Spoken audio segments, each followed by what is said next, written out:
First-year Offensive Coordinator George Barnett joining us here on GoRedBirds.com. The offense and defense wrapping up the first scrimmage here.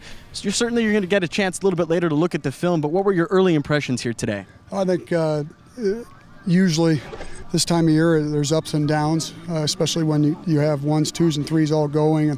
And we saw some good things, and we saw some things we have to improve on for next week. And the main thing is the tempo of the offense that we have to get better at. And, but I thought, by and large, our kids really played well.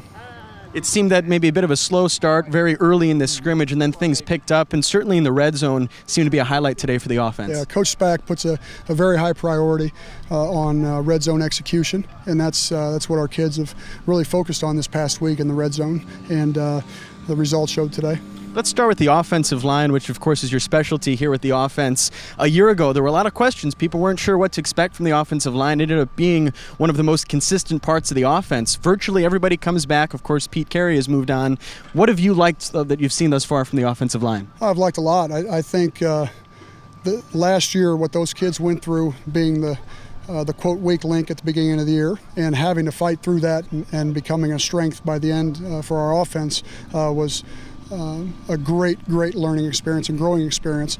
And their maturity, though, so far in camp has been very impressive. And if they keep that going for the next couple of weeks, it's going to be fun.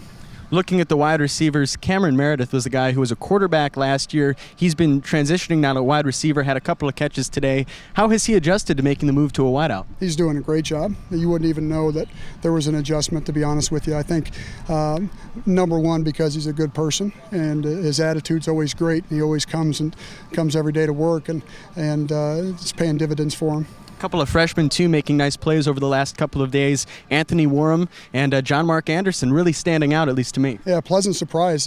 We knew they were good players coming in, but you never know with freshmen coming into their first training camp. And they've done a fantastic job staying locked in meetings and learning and keeping up with the playbook and coming out on the field and executing.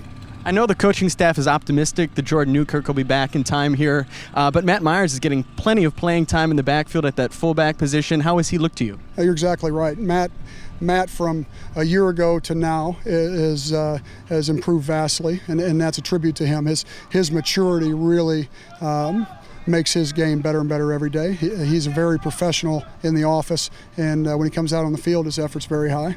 It seems like you've got a lot of depth at running back right now. Today, a couple of fresh faces really shining here on the field. Two very different players, too. Jamal Towns, a speedy, smaller back, and then Colin Keoshian, who's really looked impressive, kind of knocking guys over to pick up yards. Yeah, I tell you, first of all, there's never a shortage. There's never too many backs.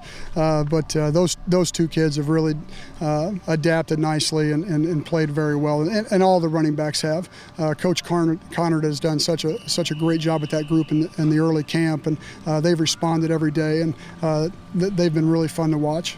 4 different quarterbacks got looks today. How is that developing in your 1, 2, and 3? I would say that's a good word for it. It's developing, and I think time gives you answers. I think as coaches sometimes we want answers too fast. Coach Spack has handled it the best way possible and putting it up to the players. And when you do that, time will tell, and everyone gets a fair shot. And the results, whenever those may come very fair.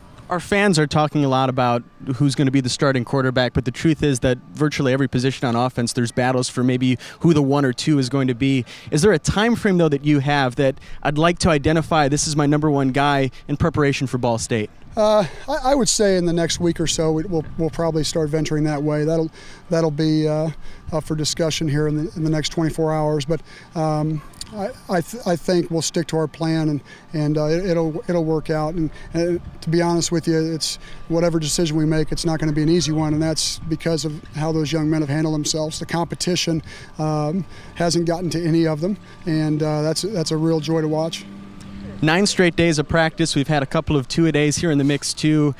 Probably a much needed off day for everybody tomorrow. I tell you, these kids, the amazing thing is you haven't heard, I'm tired. You haven't heard the kids complaining or anything like that, and that's a sign of maturity. And our training camp's long and difficult, and we've really been impressed with how these kids have responded, and they'll certainly be lounging around tomorrow, I'm sure. Thanks for your time, Coach. You got it. Take care, guys. We'll have much more coverage here from Illinois State Fall Football Camp exclusively on GoRedbirds.com.